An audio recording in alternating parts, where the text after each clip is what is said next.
No intro needed. Welcome everybody to another episode of the European Herpetoculture Podcast. It is the Oh, end of the month. Nice. roundtable. Hey. Indeed. It is the end of the month, so that means we are all here for a roundtable episode to reflect, to give you guys some insight in the podcast, and also this time to discuss a certain topic that one of the hosts have thought of. This time it's Till. Mhm. So that's going to be fun. Um, Maybe it's cool, everybody, to just start with a short insight into our current projects and what we're working on, so everybody knows at what stage we are. So how about let's start with Ben because he's sitting in one of his big projects, but maybe there's more. Yeah, definitely. Thank you, man. Yeah, to be honest, I have been very involved in my hobby for the last month. So there have been some updates and upgrades for me. Yeah, already last time when we recorded the podcast, it was like a little bit over a month ago, right? I started to rebuild my greenhouse, and I had the idea of yeah, just adding a little bit extra space and also a little bit better airflow and more glass panels in the side so I can allow some natural sunlight in. And I just started the whole rebuild, and once I got my hands on the project, it was like a black hole. Kind of, it sucked me in, and I started tweaking here and tweaking there, and now it turned out a lot different than I originally expected. And yeah, kind of the final result of all of it is that I want to build like the podcast studio inside of the greenhouse so that I can, on the one hand, be a little bit more space efficient. I always have my setup, installed here. And also, yeah, I know I get to spend some time in here, especially in the winter time. I think it can be cool. Yeah, so that's one thing that I'm working on. Also, on my right side, there is a huge newly added setup that was originally thought for the bamboo rats. We had a discussion about them. Yeah, but for the moment, they are not here yet. I'm gonna take my time. And I felt like, this discussion that we had, it really triggered something inside of me because it's also maybe something that we will get more into today in our podcast, but just okay, I will leave it at that. Maybe I will add a little story in a second part of our recording. Yeah, so I've been busy working on my own projects, and also I got a deal for making a project for the city. It is my city actually ordered 4 hydroponic systems that I am allowed to install on rooftops here in the city because there is a festival or a project about how to use empty rooftop areas here in the city, how innovative concepts can, make the city more worthwhile. And I'm very lucky to have gotten a budget from the city that I can work with to build the most cool installation that I can think of, or installations. And yeah, we will see how it goes. I'm thinking a lot about it, but for the moment I didn't start building yet. So we will see. We will see. I've got to stay busy for the next weeks. And also one thing that is very cool about it is I will have like a little exhibition on the rooftop area, and I will be allowed to do little workshops. So on the one hand, I will build one of the hydroponic system in live, so people can watch and ask questions. And on the other hand, I will do a little eternal terrarium workshop. So I will have like glass vases available and some tiny plants and I don't know, the usual building materials for the terrariums, and people can just come up to me, book a little slot for like 20 minutes or something, and then we build a terrarium together, and I explain them what's important about it, and yeah, they can put it on their window ceiling after. And the city also covers the cost of that, so that's pretty cool. And yeah, so that's why I'm busy. But I'm now also back to recording. Just did my first recording after weeks of being away from the podcast a little bit yesterday. I'm very excited about this one, and also next week we're gonna do another one. Stefan, yeah, and I'm hyped kind of. And thank you for being here, everybody. Cool. I'm so So curious how this will turn out with the city project. Yeah, for sure. Yeah. I'd love to see the workshops. yeah, man, I will. I want to invite you, by the way. So if you want to come along, it's like the 27th and 28th of September. So if you have time, I would like to see you there, man. I'll check that. Yeah, Just okay. taking notes. Let's go. Oh, Thank you. Nice. wow. So let's move to the man beneath you. For me, that's Flo. I don't know For about me, you that's guys. you. For me, that's you, Stefan.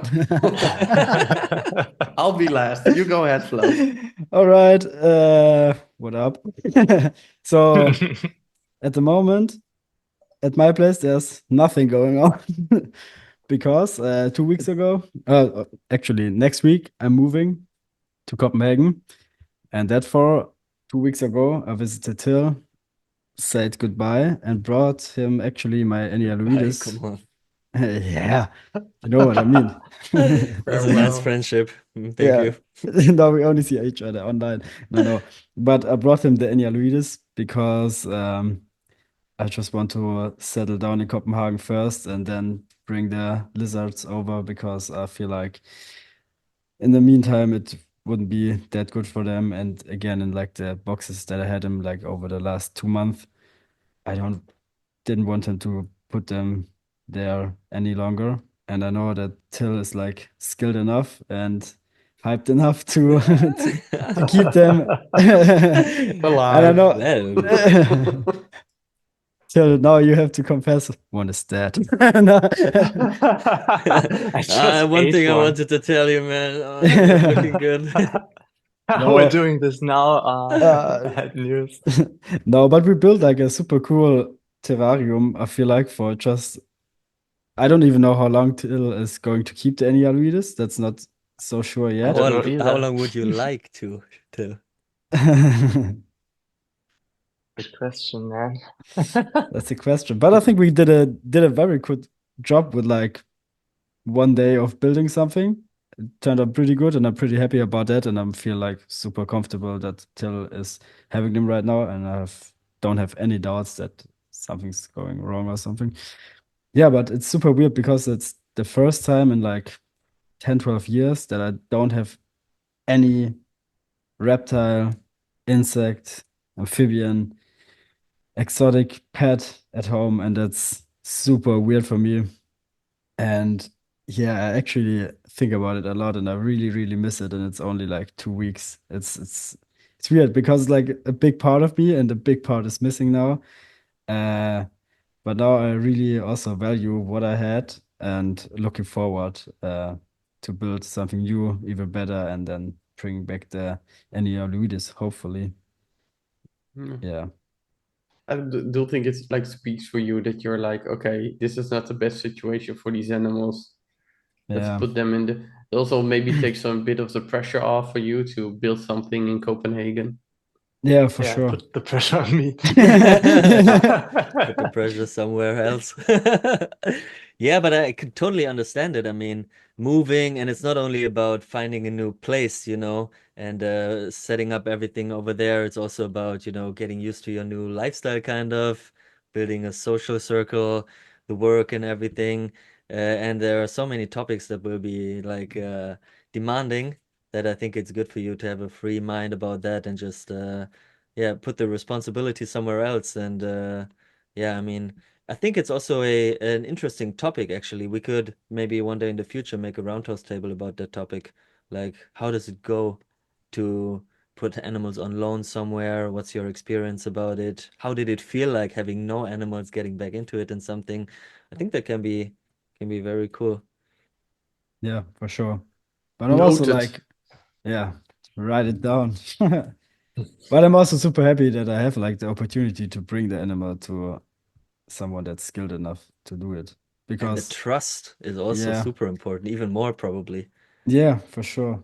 Yeah, I don't have any like I said, Till is going to rock that. Maybe he's even like get them to breed or something.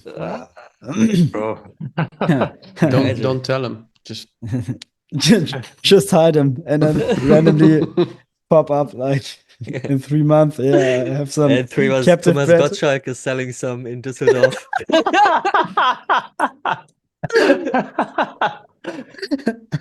Man, this guy seems familiar. I wonder where he got that animal Yeah, from. man, that's why you need to have the trust, you know. I guess Stefan and you and what's the homie's name again? Jesper. Oh, sorry, I've never been in contact with him, so I have difficulties remembering. You and Jesper, you also have like probably stuff like that going on. I don't even know, but I feel like if you were about to do it, he would be the guy for you. And especially if it's about like valuable animals, and if there's some breeding success, that's like a used car kind of. So that you have to have some trust in each other, right? Yeah. Or set up a contract. I don't know, with a lawyer and stuff. Possible as well, probably. Yeah. I have animals on a contract on breeding alone, not from Yeah. Jesper, but from somebody else. Yeah. Just so there's no, even though there's trust, you know. I think it's a for good sure. way. Yeah. I've heard some interviews about it from rappers in the music industry, and they say, especially if you start like as a collective or something, once you are successful, once you're making money, it's best to have like the rules, everything written out, like who owns what and everything. Otherwise, it's just gonna be bullshit. Yeah, it's similar with relationships and marriage and Yeah, true. families. I know so much families that don't talk to each other just because they're fighting over property or money. Yeah, loans. And Yeah. and same with marriage. And I think it's so sad. So sometimes it's better to keep everything settled before, and then you know how it's done if something happens. Yeah. Cool. So Let's Stefan, move is that there then any... to the loaning animal stuff before we get too much off topic. Yeah, I wanted to ask you, Stefan, is there any animal new at your place? Which is No. okay. Okay. No. But No. All right, so let's move on. Fine. Awkward. Yeah. But maybe I can. With me, there's not much going on, but also a lot going on. I'm just started my last week of my 6-week vacation, so you know, I feel very sad. I'm sorry, and but I'm just busy prepping for when everything starts again, and when my new study starts, because in the next week there's a lot that all of a sudden starts again, and the whole structure of the day changes again. So I'm prepping for that, but I actually got the first materials in today to start on my build. That's sort of a prototype of what I'm gonna build in the bigger form during the reptile room renovation. So I'm really excited about that. It's gonna be for the baby turtles. Are you using some ideas you found or you found out about at the Miami Center, for example? Not yet. Maybe on a smaller form. It's I'm building it this time out of aluminium. I used to use that many years ago, but I quit with it because I changed so much, and it's not cheap. So if you keep changing it, but now I feel like I found like the way I want to go, and it's more stable. So I feel like okay, now it's a good investment. So I'm going to use the aluminium. I'm going to use HPL plates, really white, because I also use that for the salt water. I really like that. There's going to be aquariums with filters on air. For the first time, I'm going to try the Shade Dwellers, the Shade Dweller Max from Arcadia. Okay. And there's going to be a few setups that I can easily take out for baby turtles, but I will keep them a bit more natural. So there's just something where they can really grow. And then there's also going to be a small stream tank in it for Hong Kong stream animals. So the Pseudogassamison and the Rhinogobius. So yeah, really excited about that, just to start building again, because I haven't really built anything in like a year or two. So it's cool to finally just get busy again, you know? Yeah. And also execute like the knowledge that you gained over the last months and maybe years. Yeah, for sure. Because like I said a few times, I believe it's really frustrating because you have so many thoughts in your head, and I can do this, I can do this, I can do this. but I have a rule with myself that I don't spend my pay from my job on new animals or stuff like that, or building for animals mostly. That's just for bills and make sure everybody's fed and do fun stuff. Mm-hmm. So it's just all from money now from YouTube, and I've bred a bit, I've sold a bit. In 3 weeks we're gonna have the hum show, so that Mm-hmm. money's coming in, and that I'm all using to build. Man, okay, so you have like your own little self-sustaining hobby, which is kind of Yeah, growing over time as long as you stay like active. yeah, yeah, Dope. yeah. Right.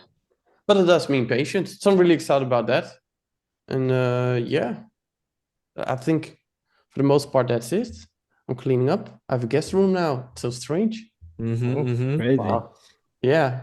I had so many reptile keepers have like so much stuff. Yeah, yeah. Like I had so much stuff, and I started giving stuff away. You're also getting something, and I sold some, and I actually have now an empty room for quarantine and where my guest can stay, and that's also nice. I love my animals, but it's Yeah. also good to have space for something we talked about with Bachi yesterday a little bit. Mm-hmm. It's also good to have space for yourself and Yeah. humans.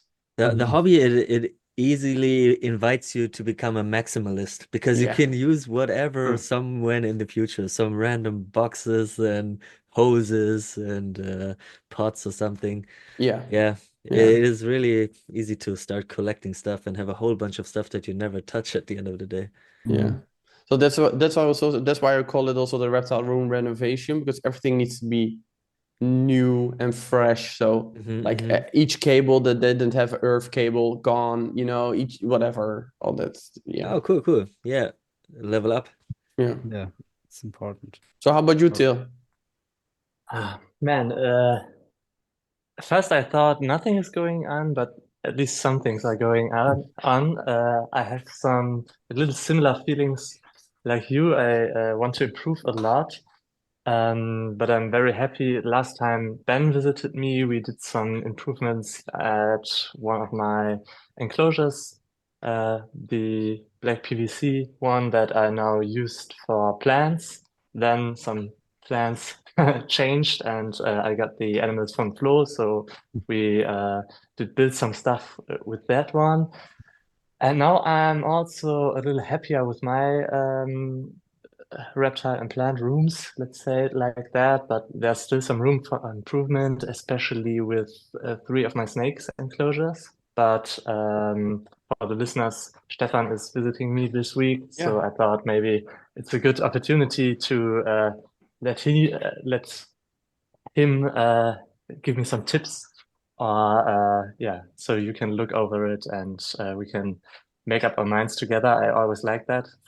For example, when Ben or Flo are at my place, I always have a lot of inspiration afterwards, and it's much better to talk things through with another creative mind or someone who's also in the hobby. So I'm really looking forward to this. Yeah, and so far, just doing my plant stuff. Flo and I had some ideas for this one when he was Tell me over about here. it. So That was a yeah, great idea, in my opinion. yeah, I also think it's a great idea. Right now, it's Female just lawless? no, not yet, but somehow turning it into more of a nursery. Right now, there is this mesh moss plant wall in the back and some branches and the anole. And we thought about maybe building something like a structure to the side where you can also hang hanging Mm-hmm. plants or epiphytes. And right now, everything in there is from Central or South America, so it's not from one specific habitat. Um, and yeah, we thought about breaking with that so that the plant wall stays with the plants right that it has right now, but with the ground and the side structure, you could also go a little more crazy to yeah.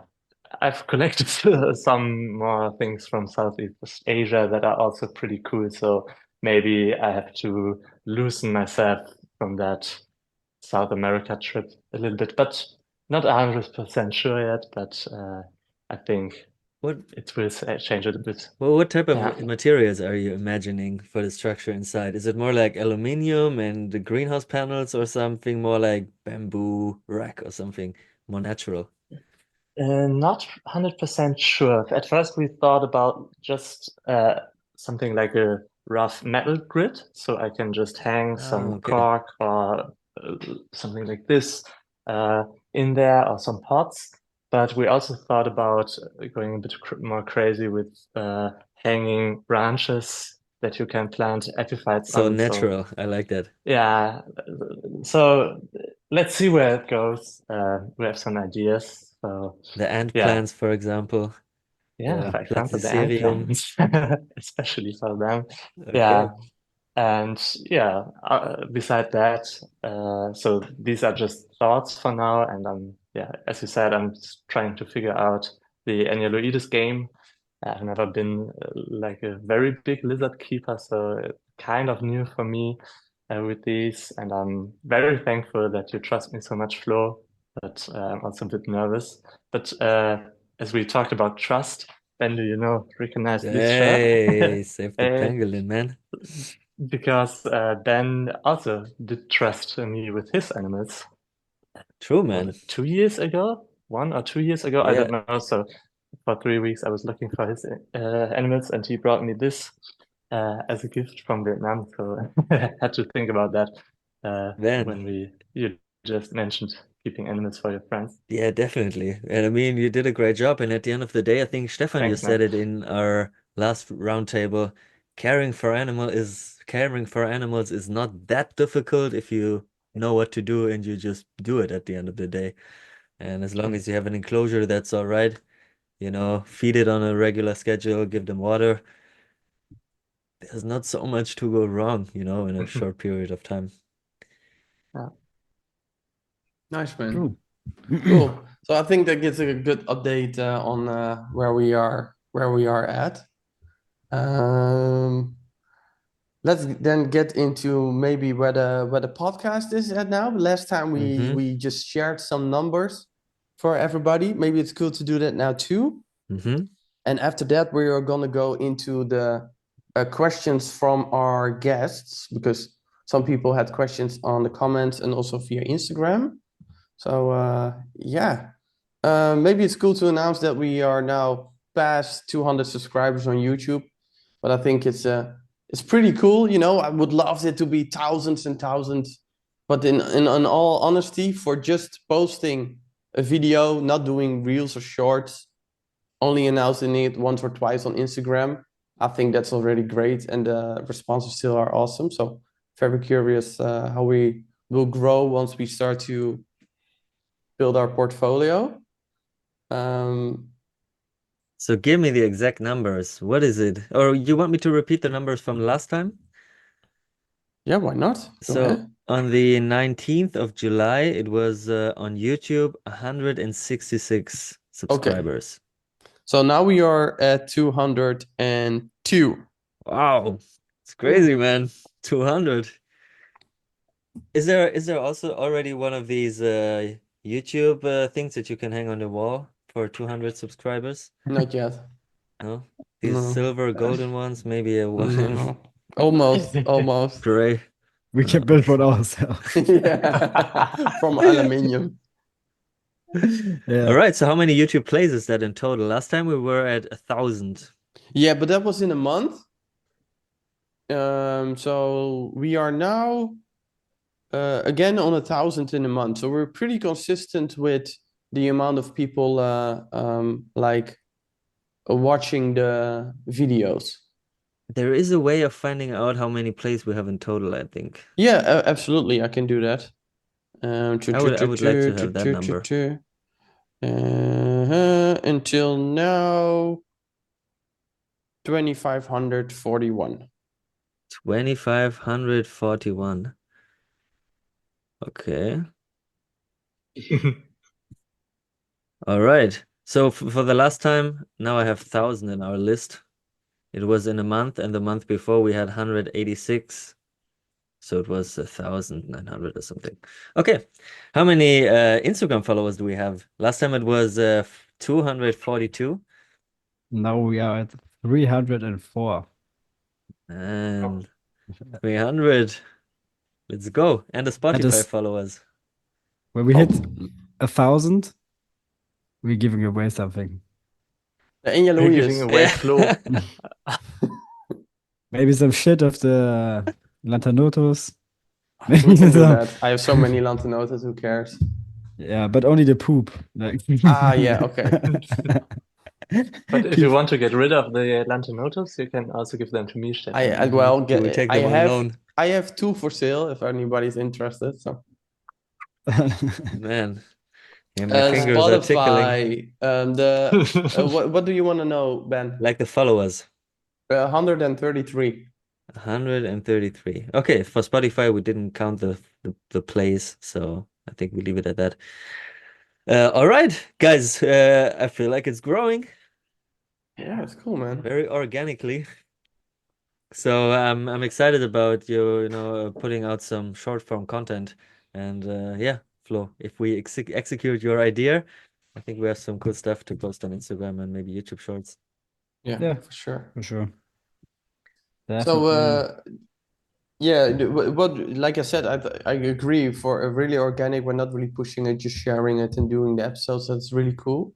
And Flo, on Instagram, you did sort of Q&A, like stuff that followers or listeners were interested in. So did you? I know you got some questions, so maybe it's cool to share them, and then one of us gives a short reply on that.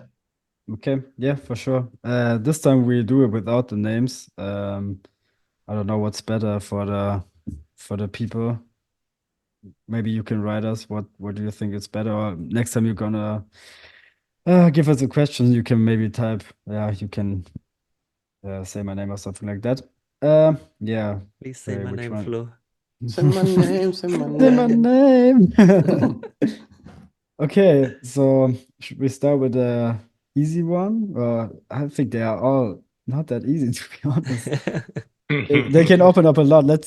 Let's try to give like a short answer, and maybe if we really like a question, we can talk a little. Yeah. So one guy asked difference you noticed in your guests versus American guests on the US shows, and I feel like for me, the guests are all awesome.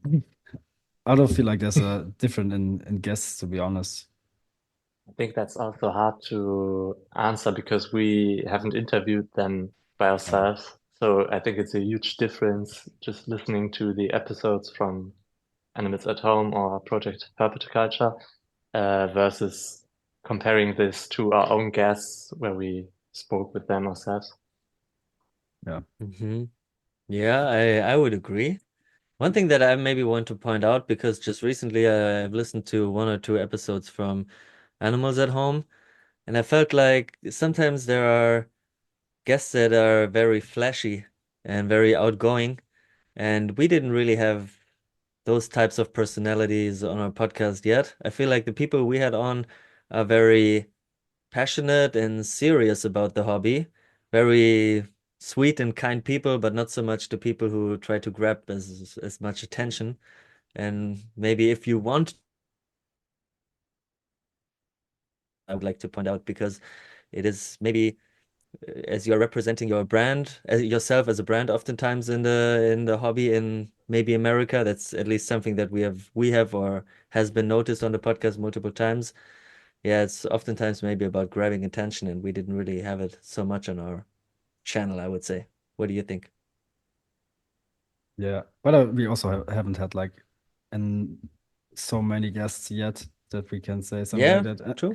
And I also feel like maybe some people are doing it like because that's a way for them to deal with the stress situation with the podcast. I mean, when you're nervous, maybe you are acting a little bit different. So yeah. But I think it depends on the person. Maybe we also have Maybe it's just a circle that we invited so far. Yeah, maybe could be. Yeah. Stefan, any opinions? Sorry, I always yeah, I think I agree with you guys. I think humble is a little bit the word you're trying to use for our guests, right, Ben? Yeah, yeah. So until now, yeah. And yeah, I can't really tell the difference. I can say that our guests are just as eager to talk to us as we are to talk to them. Because it feels like, especially lately, I feel like a lot of people are really like looking for just that conversation. Mm. Because we talk before and especially long after the show sometimes. Like Yeah. it's not just a podcast, there's so much. So that's cool. But I don't know because I don't see that with other podcasts. So Yeah. I don't know. It's a good question. Maybe something we Good. will find out when we move along. Yeah, definitely. I think so. So next one, perspective on the future of enclosure sizes and or future of positive lists. Better alternatives, question mark. That's also a question that can open up a lot. Perspective of future. I feel like the trend is going a little bit more keeping animals a bit bigger. I feel like people trying definitely to do more bioactive stuff or a little naturalistic enclosures. But it's hard to say, to be honest. I feel like it depends on who you follow on your Instagram or YouTube or something. So yeah, maybe a little bit more on the more naturalistic side. On the size, I don't know, to be honest. And future of positive list for me, I'm pretty sure they will come, and I'm pretty sure they are not going to be like well thought out. Uh, but yeah, we have to see what's going to happen. But I'm pretty sure that they are coming, and better alternatives. Oh, it's also for me. It feels like we as a hobbyist should can also be like a big part of that we can do better with keeping and stuff like that and reaching out to people and say what we are doing. And also that maybe the politicians will talk to experts what is actually worth to put on a list and what's not. But I don't feel like that's going to happen, to be honest. That's my opinion. Yeah, Till, what's your opinion? That's a very complex topic, I think, for both. Can be a whole I, podcast. yeah, true. So with enclosure size and future of keeping, I don't know. Like you said, it depends on who you ask. I also have the feeling that it's going more into the direction of bigger spaces, more naturalistic keeping, but I also think that I get this perspective from the people I follow and the people I talk to. So I think as long as you have these big pet stores that sell the newbies in the hobby their stuff and maybe not always do the best consulting for starters, I But think do the big pet shops have more following as all of us combined? I Or don't in the know, future, but probably not more. yeah, but I think uh, I'm thinking of a special shop here in Germany. So a lot of people just go there. Yeah, my son wants a lizard. What can I get? Here, take this, take that. And I think with these people, Yeah, but don't how know about the if general trend? What do you think like the general trend of this hobby is gonna be? So not all these different factors, of course, have impact, but the general trend, yeah, what do you think it's gonna be? I think that's the question, right? Yeah. I would like to say something. I go ahead. I Um, can't imagine. because I think there will be a lot of different like niches inside of the hobby, and the people who are inside of the hobby will choose whatever niche they feel most comfortable in. So it is kind of our job at the end of the day as people who put out our own projects to convince the people to come on our side. So I feel like the future of the hobby is open, but if we give enough good arguments to do it the way that we feel like is right, the future of the hobby will probably move into a better direction. And I want to give an example about it because the one podcast that I recently listened to that I really liked, it was one of our podcasts, but a surprise. And it was the one with Sam. And he was talking so much about the outdoor keeping. And I feel like outdoor keeping is such an underrated niche that people should just get a better understanding for how it can be done, see good examples, how it is actually executed, and that way get inspired to do it for their own animals. And if we can somehow spread the word about outdoor keeping, hopefully the hobby will move, even if it's just a tiny bit, into that direction. And I think it will be a good one. And also, I'm thinking about the animals, some animals that you are keeping till. For example, the Elafe carinata, I can imagine them doing amazingly well over months and months in an outdoor enclosure, even sure. in Central Europe, as they come from China, right? Or regions Yeah. of China or whatever else. And I'm hoping the hobby will be, or not, I'm hoping, but I'm thinking the hobby will be more restricted in the future. The guidelines for care or whatever will rise, whatever parameters that might include maybe the spacing or the equipment of the enclosure or whatever. And so the hobby will be more restrictive, but therefore hopefully also executed on a higher level. That's what I hope the future of the hobby will be like. I'm totally with you. But when Also it, with the sorry. I feel like we are talking a little bit too much about the questions. I think we should just like do a quick answer, and because we can, it opened up a lot. But I feel like it's better when we just give like a quick opinion. Otherwise, we are with the other questions that are coming, it would be the Do you same. guys think this is a good roundtable topic? Yes. Yeah. Yeah. Okay, well, let's do that then. Let's make it a roundtable topic. I think it's a Okay, great okay. one. Sorry, like I it. didn't Yeah, want to. Yeah. and maybe I it's didn't want to cool to interrupt. Positive. invite a person who's living in a country where there are many positive lists, Yeah, yeah, and let's discuss that. Okay, yeah. let's I go think ahead, Let's do Flo. one positive list and one with the Trends. general trends. Yeah. yeah, Yeah. okay. Sorry, I didn't want to be mean or No, something. no, Yeah, no, you're no. totally It's good right. what you're doing. Okay, so the next one is pretty simple. How did we came into the hobby? I think just listen to the first 4 episodes, then you have a lot of talking with us. So I'm just gonna answer it like that. Next one is how to excel in welfare and enrichment. For me, I think it depends on the species. Read something online, be creative. Maybe not just look into the reptile hobby, maybe look outside of the hobby, try to get some inspo for yourself and talk to other keepers that maybe have some cool enclosures. Yeah, that's it.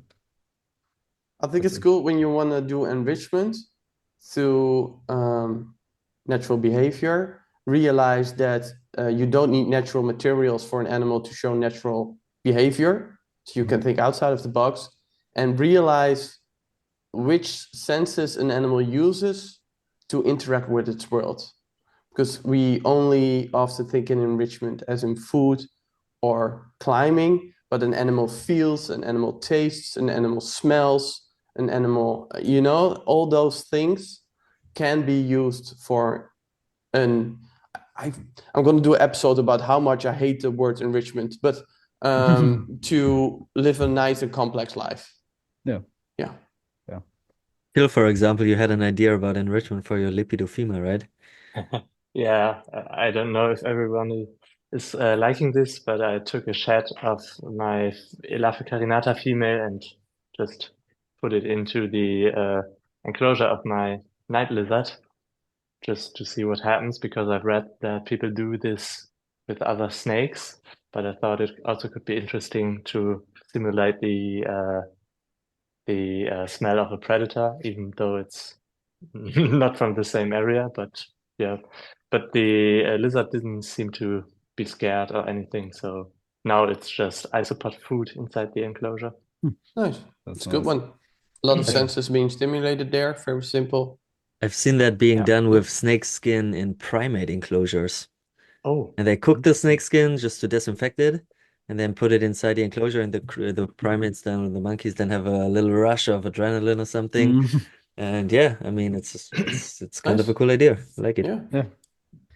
Dope. So the next one, we are already having that on a list to do on a roundtable. And I don't think it's possible to answer that quickly, but opinions on reptile exposed stress and diseases. Yeah, that's gonna be the next That's, roundtable. yeah. Because Ham is That's- coming, Yeah. so it's a Yeah. nice So way to. stay tuned. Yeah. We will go in depth on that one. In depth. Yeah, that's Didn't you- all Didn't you questions. also think about doing a recording in Ham, Stefan? What Yeah, was I that would about? like to one day, Yeah, go to a reptile show and just sit there, and if random keepers want to join us in a conversation, that they can join us. man. That would be so funny. Just Yeah. like, hey, what did you buy, or how do you experience it first time, pro, or old school in the game. That will be. I think it will be fun. Definitely. Yeah. do you think they will allow this? Hum? No. No. But there are more shows.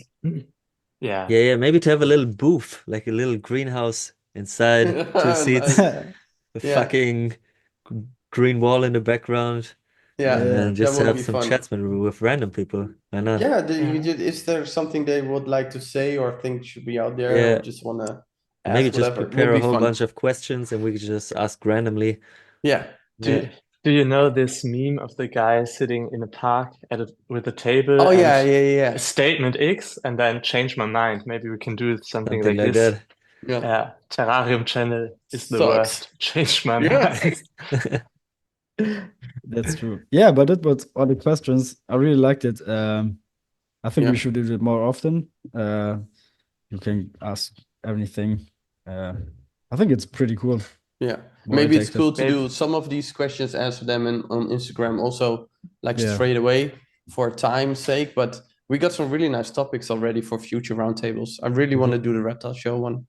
Yeah. So I'm looking Yeah. forward to that one. And I think that's a nice segue into the actual topic of this roundtable. These roundtables are for us to reflect, give a little bit of updates, but also just discuss between us certain topics. And we've decided to let one of the hosts choose that topic, and this time was Till. So Till, could you introduce the topic you want us to discuss in the next hour? Right. So to everyone who's listened to the episodes with our guests, you may have noticed that most people talk about how things changed when they focused on a certain species or a topic. And so we thought this also could be interesting. Why to focus, or what are the ups and downs of becoming a specialist inside the hobby or a generalist? So yeah. So Let's the question talk is, about that. should you focus or not, basically? Okay. Right. Or what are the benefits of focusing? But first, I would like to ask you, Till, the question, or for a definition of what can be understood in under a generalist or a specialist. Like, can you give us some examples about that? Yeah, okay. So it's kind of an open question because you can also focus or specialize on a certain genus of animals. You can focus or become a specialist on a habitat or a style of keeping, like outdoor keeping or something like this. But I think when I think of a generalist, it's more or less a person who keeps everything he likes. Like lizards, spiders, snakes, and stuff. So with no focus on a certain group or a certain region or something like this. Okay. Yeah. Maybe it's good to You have a question, short question, Flo, or? Yeah, but we can do that also. Okay, after because the- maybe it's good to shortly, because we already a little bit know, give our like 5 to 10 sentence opinion on this. Like, I think that you should do it or not, or whatever, without responding to each other, and then we'll take out some segments and just use that for the conversation. Yeah. Until we you're can gonna be the also- last. Yeah. Yeah. Maybe we can also say how we think what we are. We are Yeah. Good one, specialists. yeah. Well, Yeah. Flo, if you're talking already. Yeah. Okay. Hi, I'm Flo and I'm a specialist. No, I feel like I'm a specialist because I only have like the 2 animals and the 1 enclosure and this 1 specific area. And for me, I feel like when you specialize in an animal or in an habitat, you can do better care for the animal. You can dive really deep into the keeping of this animal. And also, for me, the welfare of the animal is more covered when you are a specialist. That's my viewpoints that I would say to, yeah, because I'm a specialist. Damn. Yeah. Ben, Mm-hmm. what about you? I think there are huge benefits to specializing because it makes whatever processes you have to deal with in the hobby just more easy. Like specializing in a certain habitat makes it more easy to control the climate of your animal room, for example, specific to that habitat, to have uh, like a change of temperature during the time of the year, for example. It's more easy to control that for a whole room than for a single setup or for single setups individually. That's something that probably Stefan, you can go really deep into because that's what you're doing very well, and that's what inspires me a lot about your way of keeping. So I took my inspiration from that, and I tried to build my project room, I call it, into like a Vietnamese habitat so that I can also reduce the temperatures in the winter time to have like a hibernation for the animals and stuff. And I see a lot of benefits in that. So if I had to give myself like a description of what I'm doing, I would say that I'm specializing in building the Vietnamese jungle kind of inside of my apartment. And in terms of animals, I'm extremely passionate about the prosimians, so like nocturnal lemurs, kind of. That's what I give my energy for, and everything else, left and right, is just noise, in my opinion, if you can say it like that, as hard as it sounds. But I'm working with a couple of other species for the moment. For example, the tupaya, the tree shrews, also, which also come from Vietnam. And I'm also taking care of your Lepidophyma, Flo. So those don't even come from the same region. But yes, left and right, I'm doing some stuff, but I'm super focused about the loris at the end of the day. And that's how I want to keep it for the moment. I'm open for other species. Uh, for example, bamboo rats are amazing. And yeah, that's what I would like to focus on maybe in the future. But yeah, the one thing that I wanted maybe to add was I'm open for other species because I can find fascination in a lot of animals. And I also want to add that it is difficult to focus and not to get distracted left and right. And just to be a little bit more transparent. Yeah. Yeah, it is difficult to keep the focus because there's so much amazing stuff. Yeah. Right, Stefan? Okay. Then yeah, but like I said, it's kind of boring because we agree with each other. I don't think you have to focus or specialize, but I do think it will make it easier, like Ben and like Flo, to maintain a certain quality for yourself. And that can be either specializing in insect feeders, specializing in arboreal, specializing in a habitat, whatever. So yeah, I also agree with that. But I also think that you need some distractions to stay creative. Mm-hmm. So again, boring. I agree with you. Still? Yeah, I also agree with you, and I also think it can make a lot things more easy, but I also think, yeah, everyone should do their stuff how they like it. So, I think I'm focusing kind of on not too many animals in general, but I feel like I'm more a generalist because I have the plants. I have a snake from Central America, one from North America, two from China, then some different lizards and stuff. S Also some spiders. Uh, yeah, so I don't think that I'm a specialist. And Ben already mentioned it. There is so much interesting stuff going on in the world. There's such a wild variety and diversity, and I really love that.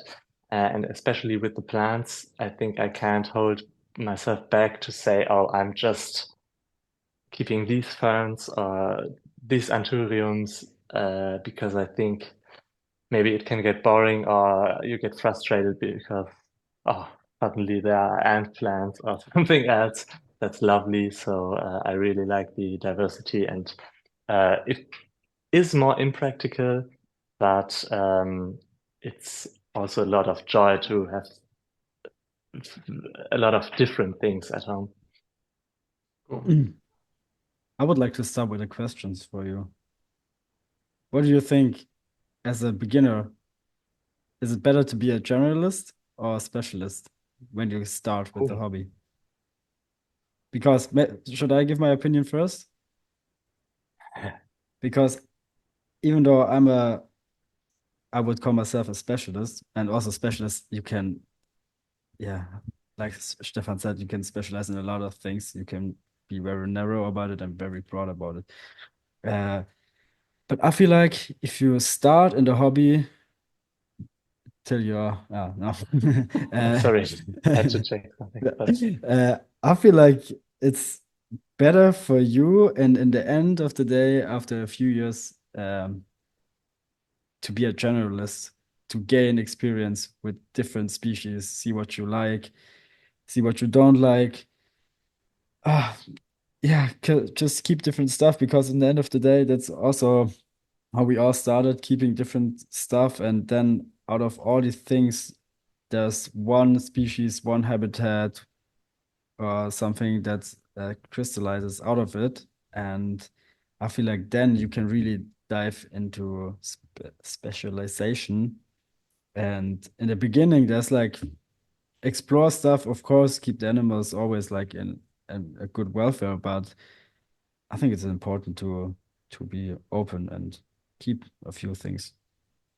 this kind of reminds me about the things you guys said in the beginning, with me getting Flo's annuloides, like when you know how to do stuff and you have some experience inside the hobby, it's easier to adapt to new things. And if I would have only kept colubrids and nothing else for the past years, I think it would have been very overwhelming to get the first lizards.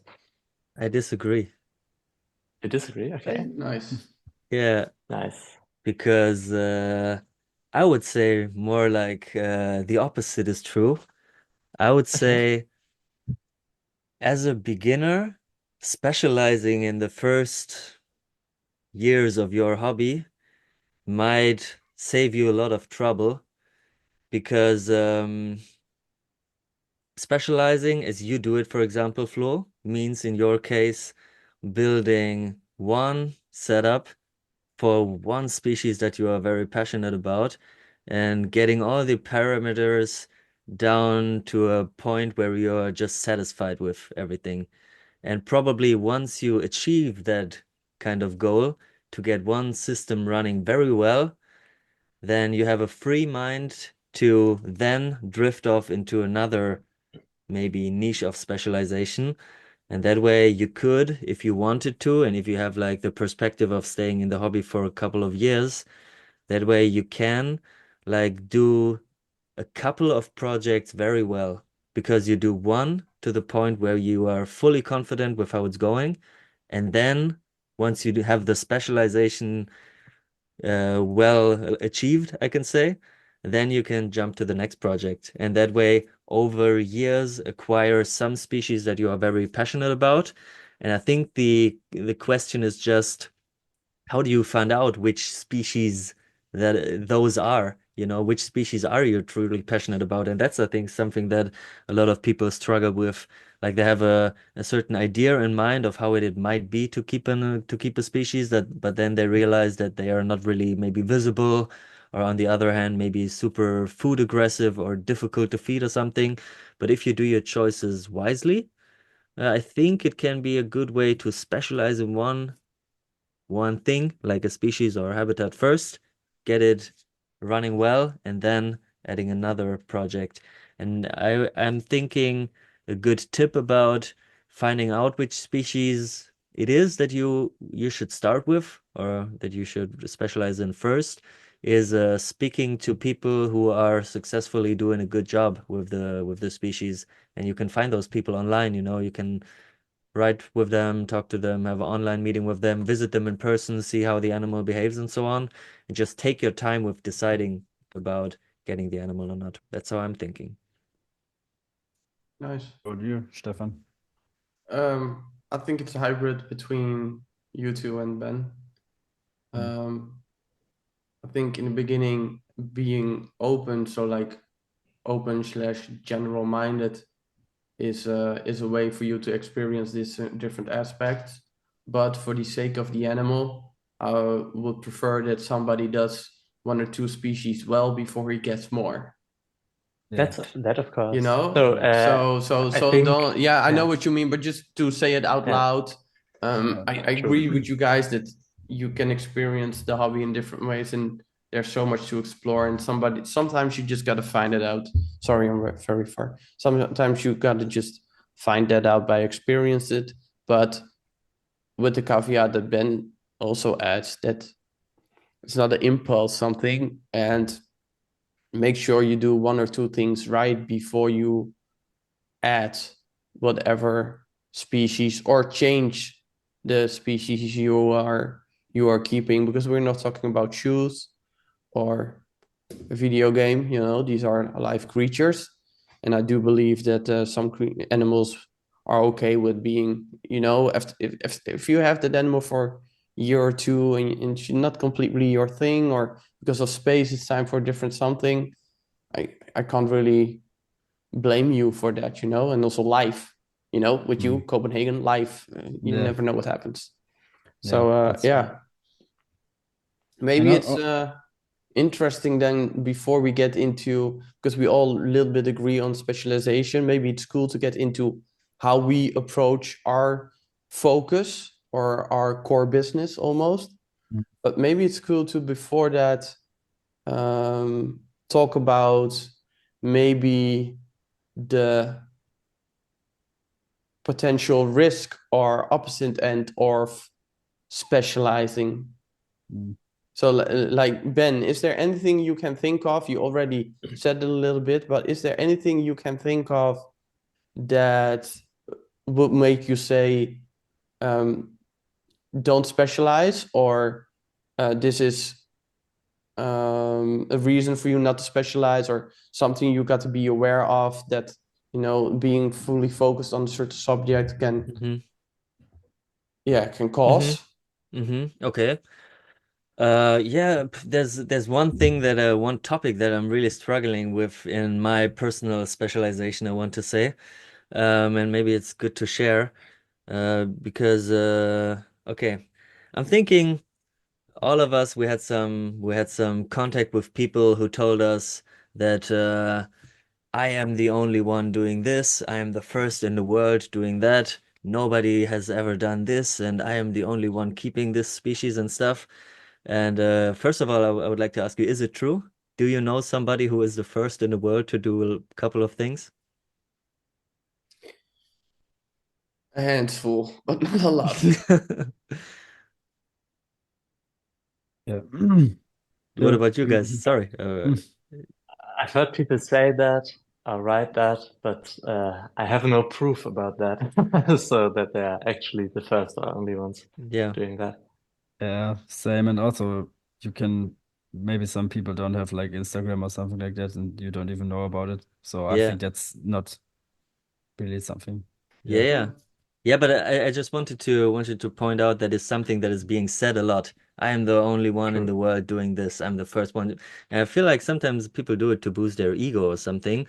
And I would just like to point out that it is not a goal that you want to achieve to be the only one in the world working with a certain species, because I feel like it is important if you make a decision to go into a to like decide working with a specific species, that there is a healthy community around this species. It can be so valuable to know other keepers who are going through the same struggles as you, so that you can share information, exchange animals, get new blood, I don't know, and just level up your keeping together, you know?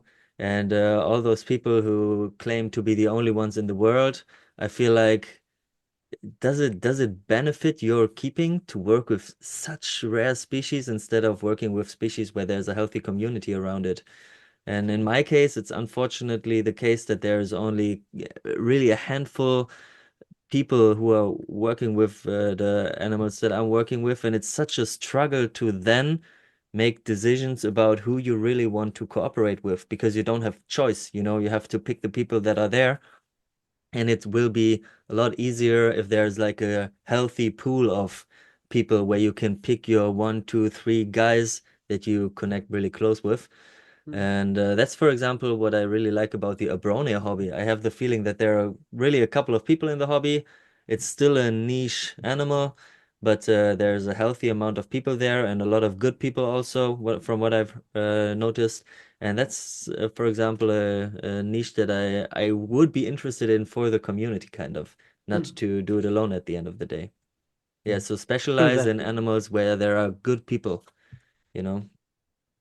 cool that you point that out because I have always the feeling that this is somehow glorified. My shit is super rare. No one even has that. Uh, cool flex, but won't help you build this community or build a sustainable breeding for these animals. Yeah, very important point. That's true. But sometimes, I mean, when you know that you have something rare and you worked for it and saved up your money, I think it's also fair to be hyped about it, you know? Like Yeah, okay. if you spend like how many thousand euros on something and you say, oh yeah, it's rare, of course. Yeah, ma- like it's a feeling you want to. It's like in another kind of way you are proud of yourself that you achieved this goal. And maybe people say it in a wrong kind of way, and maybe sometimes it's a little bit too yeah, I have this crazy stuff, but maybe I just in the end of the day are super happy that can can afford this or achieve this to find it. It hasn't even like to be like at a high price point. There's animals, they're like rare but cheap, but you have to find them. And yeah, that's my opinion on that. I would That's a like to good ask a one. question about it, because it's really Yeah. a topic that I was thinking about for quite a while. You say like to being hyped about being able to find a certain species. I just want to ask to all of you, do you think there are many species, and if yes, which species that we as a group will not be able to acquire, like to source? Which animals are Financially, there in the hobby that we will not be able to get our hands on as a collective, like? And then I want to ask the follow-up question. Do you think the bigger challenge is to acquire the animal, to source the animal and to get your hands on it, or to do a great job in keeping it? So which one is a Legally? bigger challenge? Yeah. Yeah. Okay. I have to think about it Yeah, me too. for a Yeah. second. I think the species that we know of, we within this collective and with the friends we have, we are able to acquire. But I'm sure there are species we don't know that are in the hobby. But that's what when I said legally. So I think we can acquire a lot. It's yeah, which is maybe a problem. Yeah.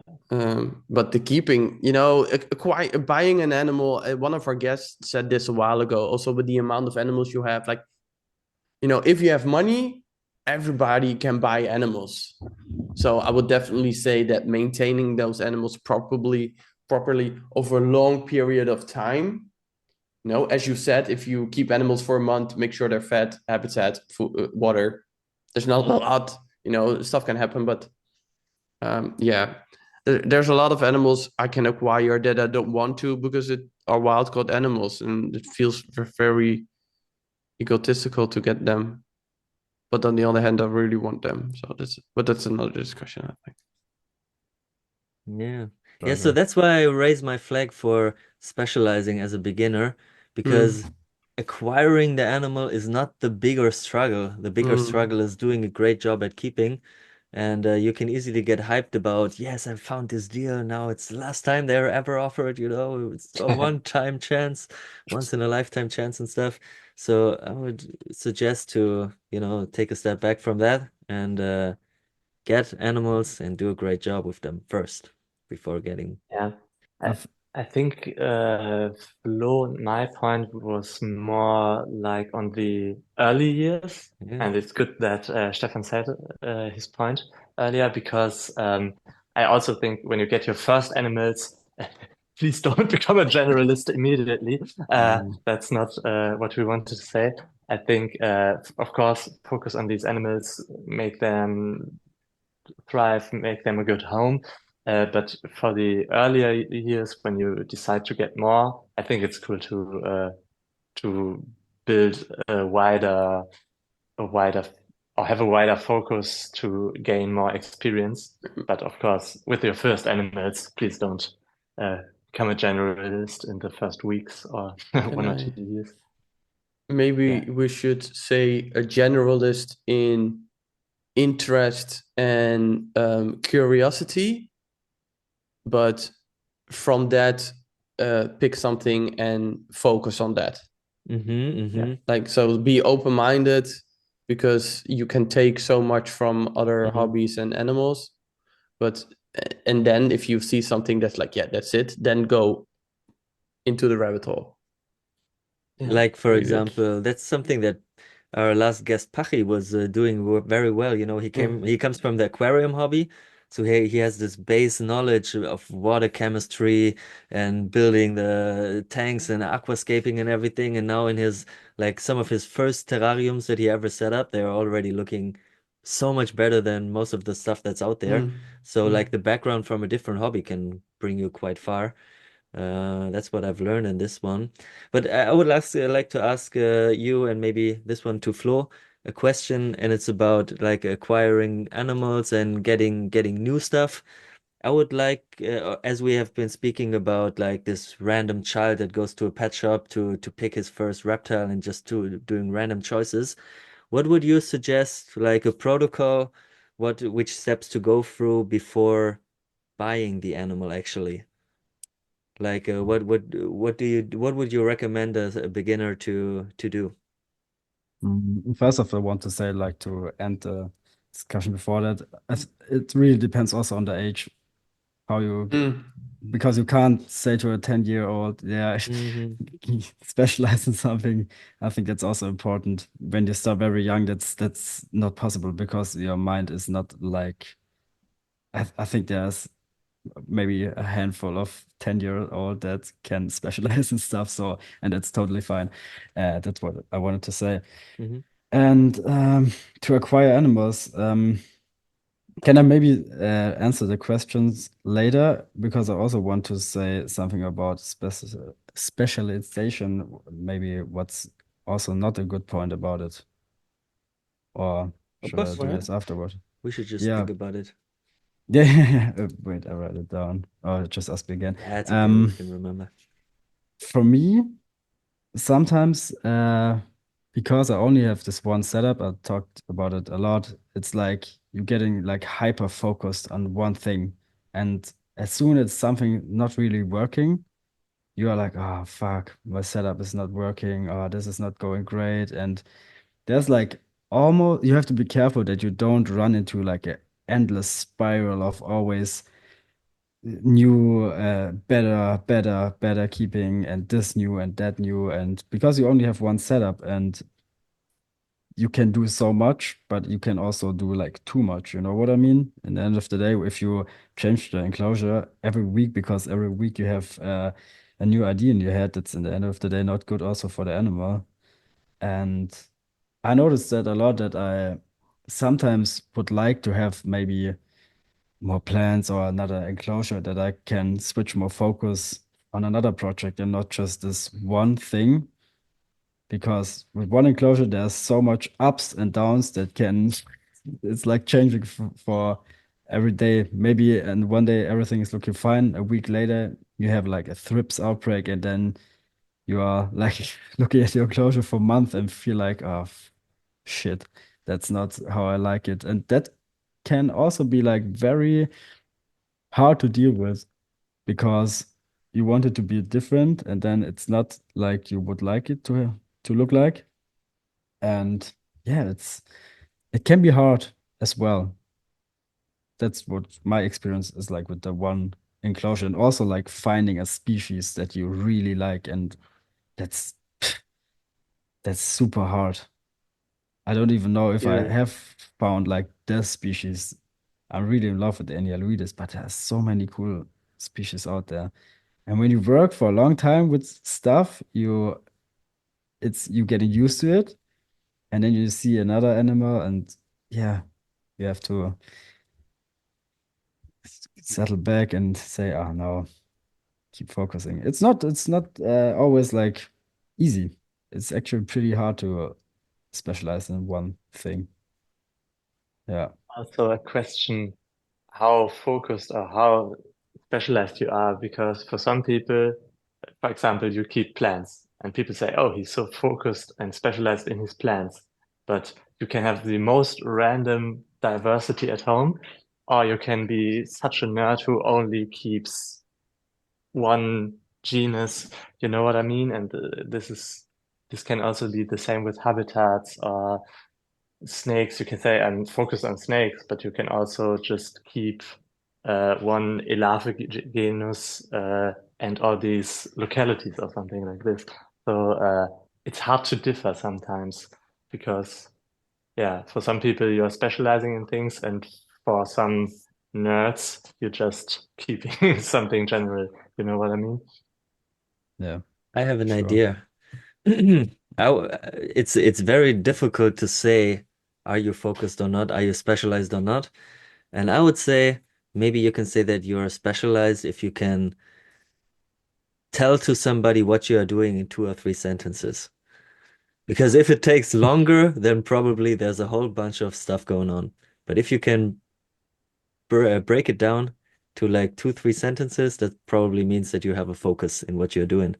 How do you think about it? I keep a lot of exotic stuff at home. Yeah, Not okay. very specialized, but the short sentence. Okay, but this will lead to questions, so it's not a Yeah, complete okay. answer True. because Because there's True. I would like to ask you the question, or I would like to give you the task to try to say what you do in 2, 3 sentences. And I would like to hear it from Stefan first.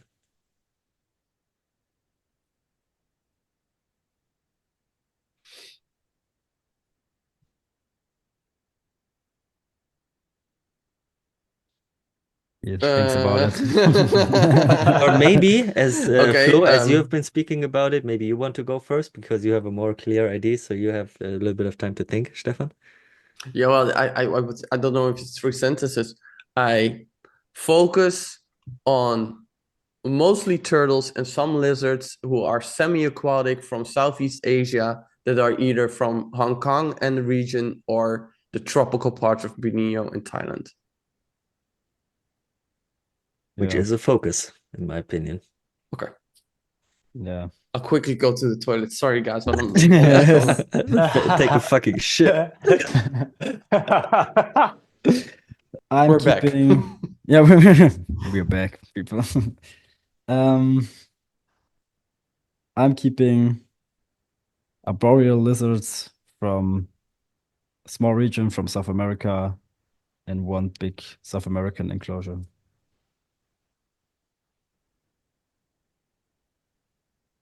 Boom, mic drop. Flo wins. I would never answer a question like this when someone asks me. Yeah, but that's something you can put in your Instagram bio. Yeah. Yeah. So how about you, Okay. Till? It's hard. It's hard to say. So, damn. I'm keeping some different reptile species and invertebrates, and I'm trying to keep them in a natural approach, but I don't have a focus on species. We found him, the generalist. Ah. Sorry for interrupting. But Yeah, there he I think is. I'm more the Take him generalist. out. Yeah. Take him out. Bring the trash out. Yeah, that's me. So, yeah, trying to focus on a slightly more natural approach and also to keep it with the plants. But that's not very specific. Yeah, but it's okay. I mean, Yeah. Yeah, dope. so Ben? Yeah, for me, I would say I'm building a Vietnamese project room with one big setup that is dedicated to the species of the pygmy loris. And also I'm open to working with other small mammals, especially prosimians, like the nocturnal primates. Nice. Maybe then the question somebody would ask after this is why? That's a good question. And once you understand what you do, the follow-up question can be to everybody, why do you want to do it? You know? And I'm thinking it is just deep down inside of me, there's a voice that tells me, man, this is just the most amazing thing in the world. I don't know. Like in terms of the animals, there's in my eyes no other animals as amazing as the nocturnal primates. They are just fucking incredible. And the Vietnamese habitat, the animals that I'm keeping come from there. So I started at that point. Now I've been to there 2 times. I want to go even more times. And I want to build a very good understanding for what is going on over there, which then later on also might include trying to bring a benefit to that region in whatever way. And yeah, I don't know, but the world is so big and there are so many amazing places, and I'm sure there's a whole lot of interesting stuff going on in other places as well. So yeah, we will see how well this statement will age. I don't know, maybe in a year from now we will have another discussion about it. I don't know.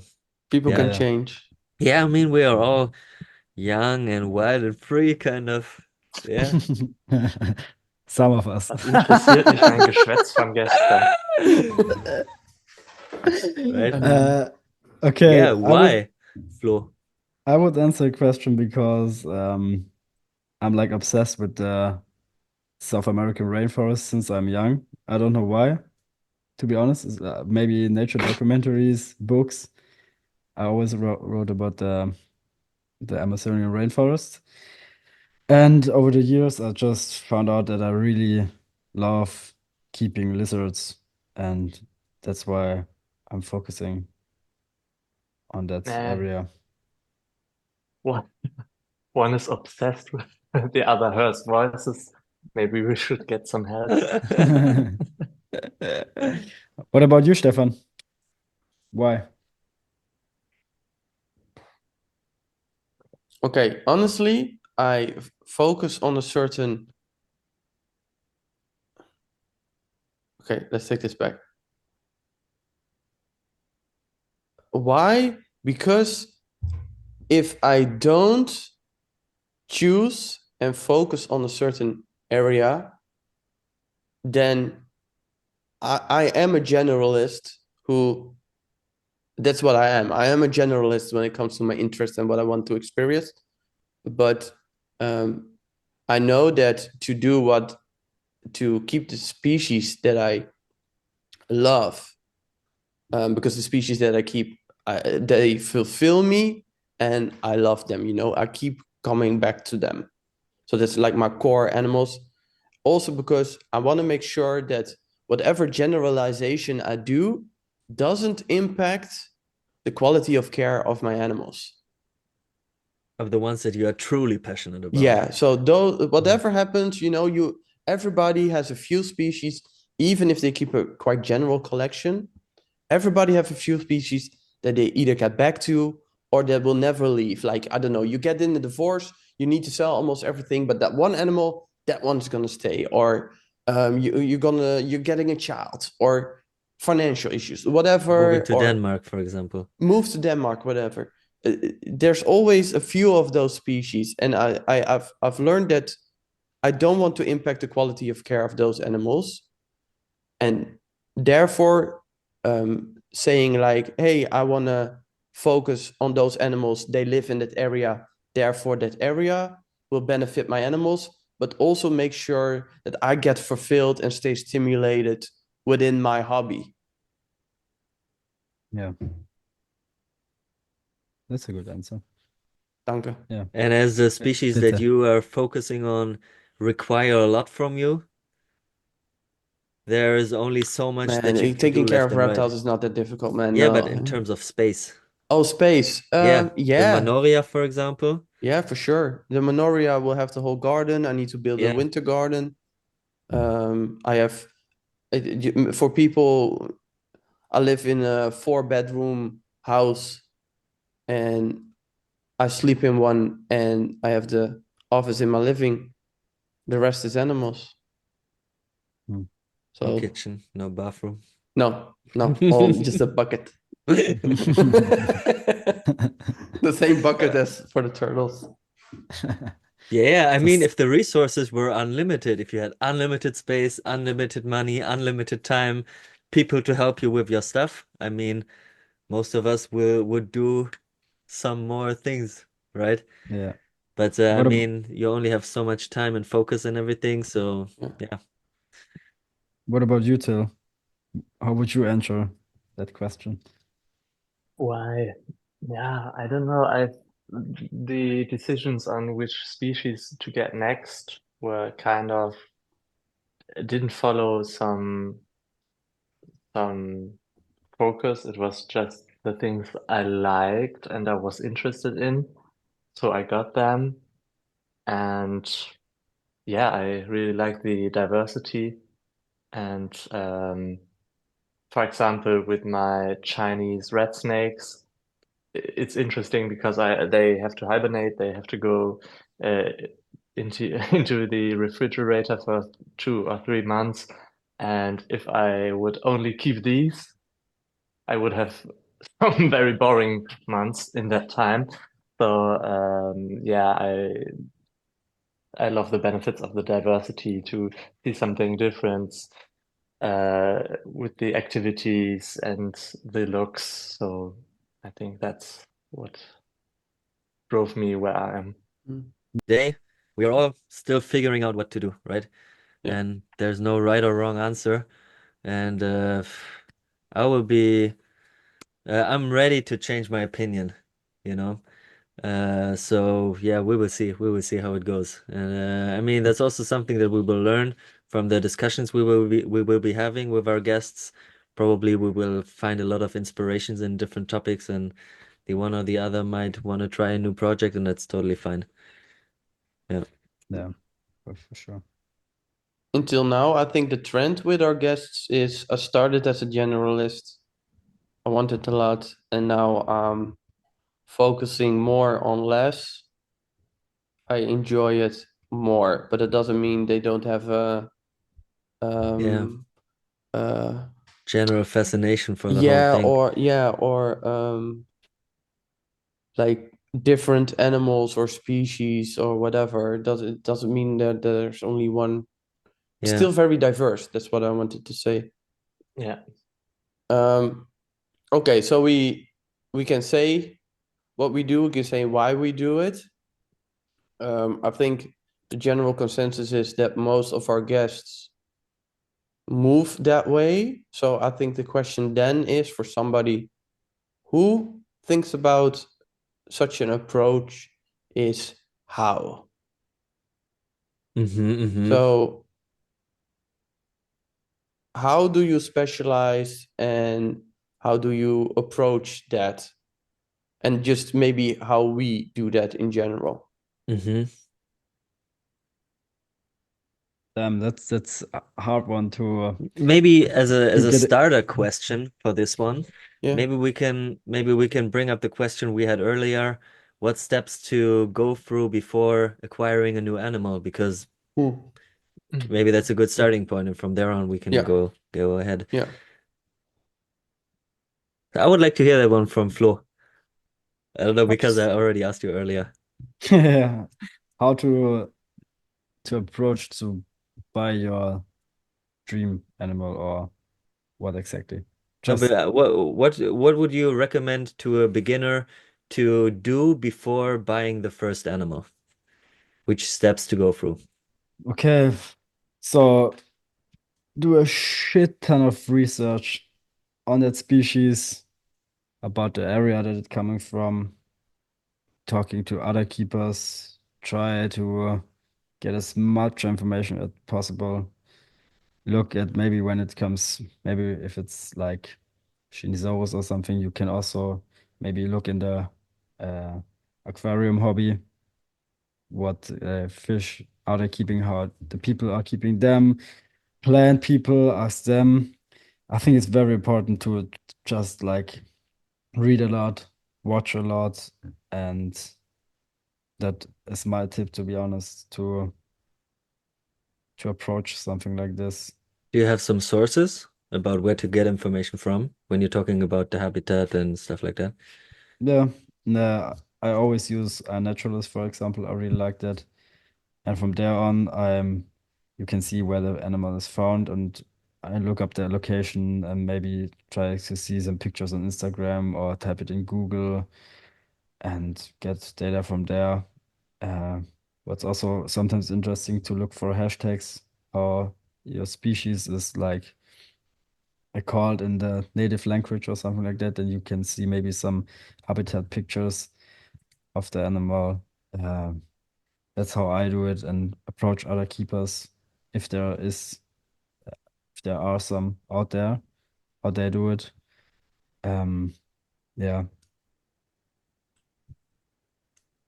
that's how I did it at least. So Perfect. What about you, Till? Yeah. Beside the searching through iNaturalist or gbif.com or something like this, I think it's also very important to connect. You said it then, like try to figure out who's keeping the animals, and if you can visit them and gain from their experience, I think that's the best.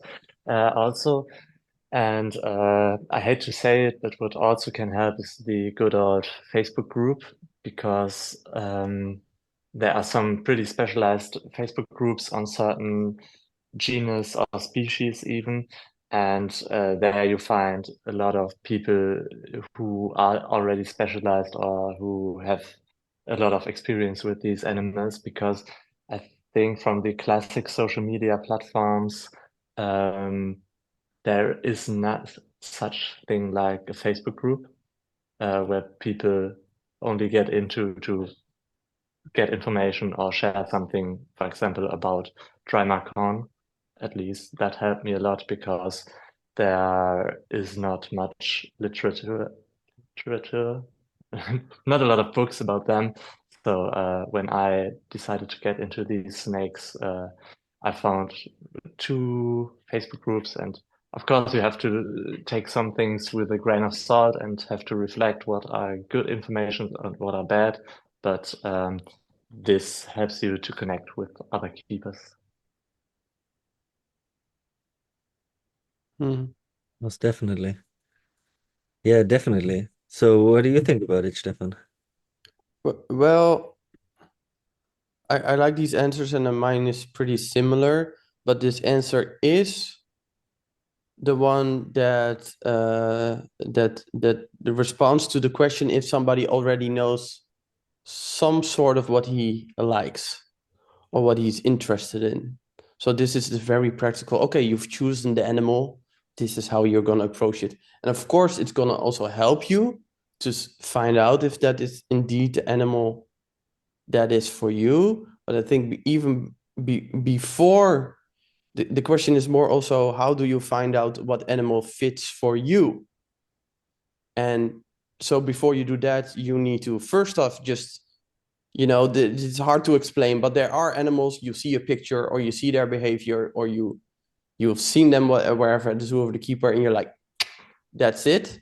So that's an option, but there's also an option to also reflect on how much time do I have? What do I need? What do I want to gain from this hobby next to the fact simply owning an animal? What I also on the long term, and what do I need?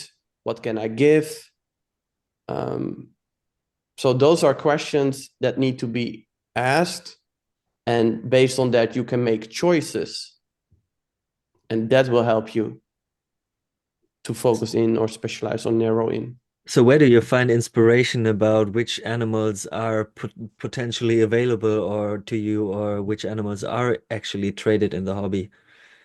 Where do you find those? What do you mean? The species to find them themselves? No, if I'm now the beginner, and Yeah. if I want to go through a catalog kind of which animals are even on the possible list, where do I start doing my research?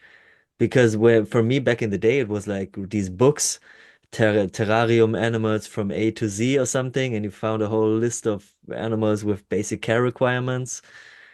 But also maybe you can go on the online shop platforms of huge animal dealers just to have a catalog of animals that are available, or to go through terroristic.com, see what is traded and do some research from there. Or I don't know, where do you even find out what is in the hobby? I think you've already answered that question. Yeah, okay. Right. And where the person needs to search also depends a bit on, again, what they are looking for and what is their age, what is really the interest they have. And I think what you just said about earlier in our podcast, that focusing in on certain species that is only kept by a few people. I think you mostly said that not only because people were just like wanted to brag or whatever, but more also that's very difficult then to get information, to find like-minded people, to connect with those people. How to put it? So I would in the start definitely go to places where you see the species that are kept by many more animals. So either Facebook group, Terraristique, to see what is available. A reptile show, maybe just go to a reptile show. But don't buy anything No, first time. but you don't have to. You can talk to people, you can buy stuff. You can buy stuff like, I don't know, buying a basking spot or a UV light or terrarium is a big step. Yeah. Sure, because you can universally use it for kind of whatever setup you're going with. Yeah. Yeah. Yeah. Maybe or also a just book. Yeah, reaching out to breeders, for example, on terroristic.com. If you see somebody selling CB animals, you can just reach out to them, not necessarily for making a deal with them, but just to get into touch with them. Maybe you can find somebody local to you, so meet up with him in person. I think that's very valuable. Yeah, to see the animals with your own eyes kind of moving in front of you. Yeah.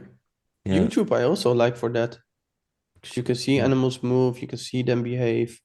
I Yeah. do think that is, the risk there is that if you talk to people who breed them and keep them, they keep and breed them, and they often do that because they really like that species. And if somebody really likes something, they can be very enthusiastic. Like if I hear you talk about bamboo rats, I'm like, maybe I should get one.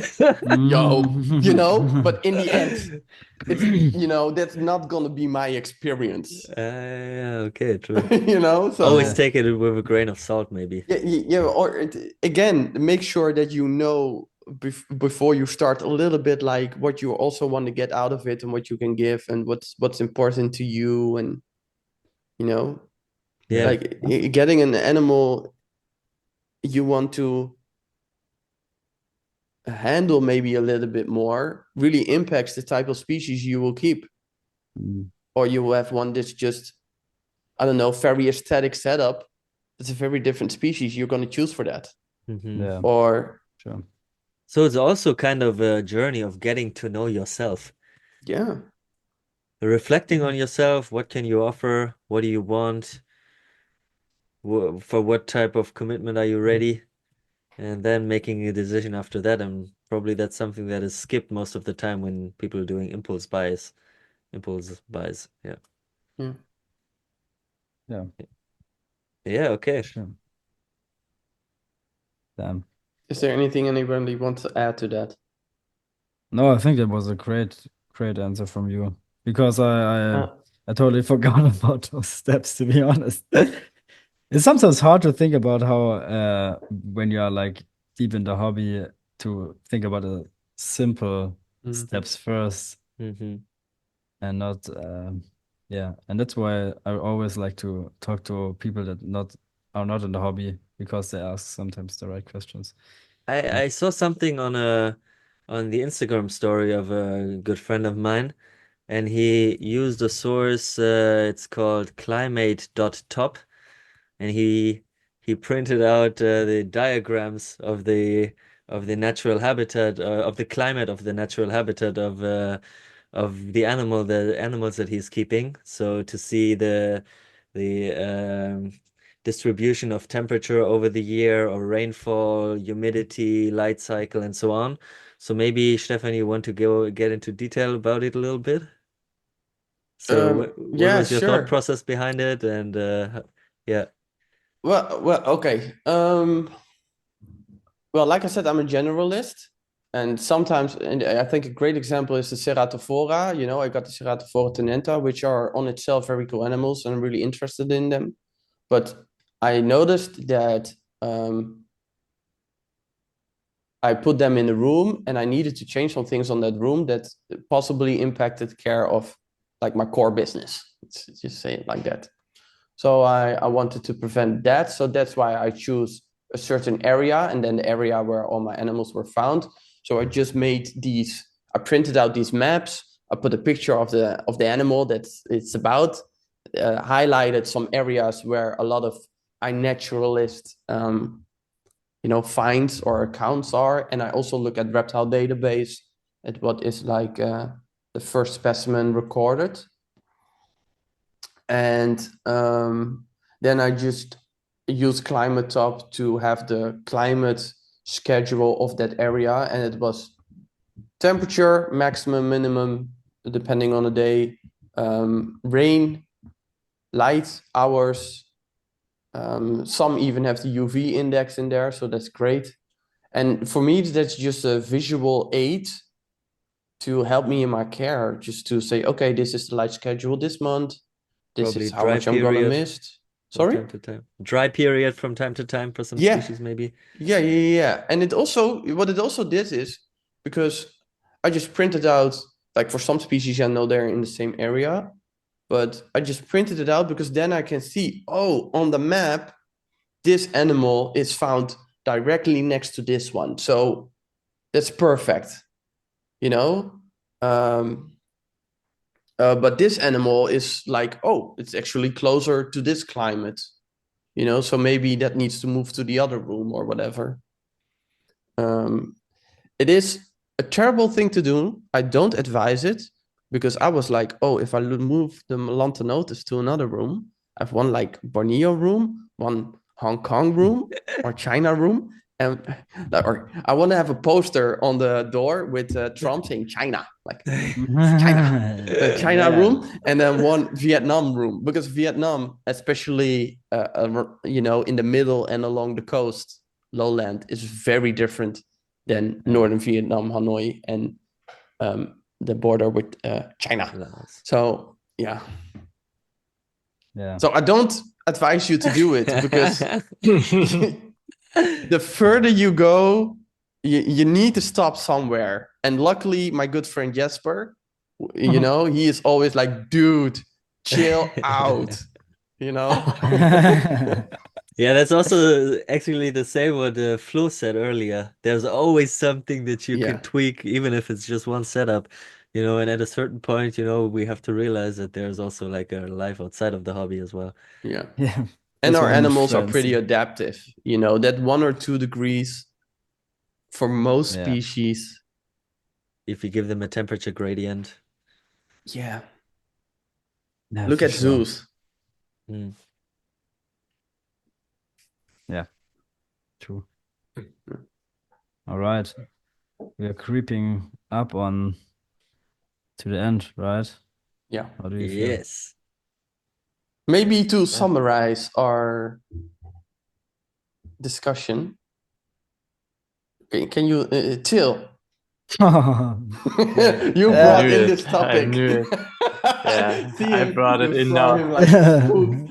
Yeah. So, Just Till, to maybe how would we summarize the outcome of our conversation? Yeah, I think we pointed out the ups and downs of being a specialist and being a generalist, and I think in general we all can agree on that both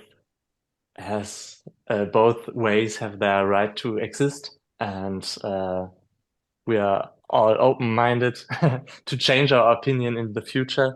But I think most of you are more specializing in one particular thing, and it helps you in your daily work. And also, we recognize that most of our guests are at least heading in one direction inside of their own hobby. Yeah. Do you have anything to add? I think this was a very interesting discussion, because it's nothing where you have the right or the wrong. So I think we could talk without an end about this. yeah, for sure. Some questions just like you can't really answer them. You have to answer them for yourself. At the end of the day, what's the best for you? Yeah, at the end of the day, maybe we can also say that the hobby is very complex, and there are so many parameters that we kind of have to get to know about and have to get used to dealing with. And it's maybe just easier to tweak all these factors for just one project instead of multiple. But also some of the most skilled people maybe do all sorts of shit at the same time. Yeah, for example, some time ago I've been to the Prague Zoo, and the curator of the reptile house, he is known to be the guy who can breed everything, and probably he's doing reptiles all his life. So I don't really see the need for him to specialize in just one species. If he has the skills, why not, Yeah. All right. I think it was a good episode. Very interesting. You're tired, Last Flo? words. Huh? Man, I haven't slept like good in like the last 3 or 5 days. Like every day, like Wow. 4 hours of sleep. Okay, maybe because your Huh? girlfriend is back. Bro, That's maybe not for the podcast. Yeah, I'm Everybody, sorry. I'm thank sorry. I you so didn't want to much. say it. I'm sorry. Thank you so much, Because- everybody, for listening. Hope different structure to the roundtable. Let's see how this Yeah. works for everybody. And yeah. Yeah, don't forget to like, subscribe, smash that like button. Yeah. Give us give us a 5-star rating, follow us, and at 1,000 subscribers on Instagram, I'm giving away a plant. Okay. Yeah, Big you heard it. announcements. So spread the Instagram page. All right. Alrighty, guys. Everybody, can everybody make a smile in the camera and say goodbye? I want to take a picture. Yeah. Auf Wiedersehen. Bye bye. Bye bye. Hello. Tschüss.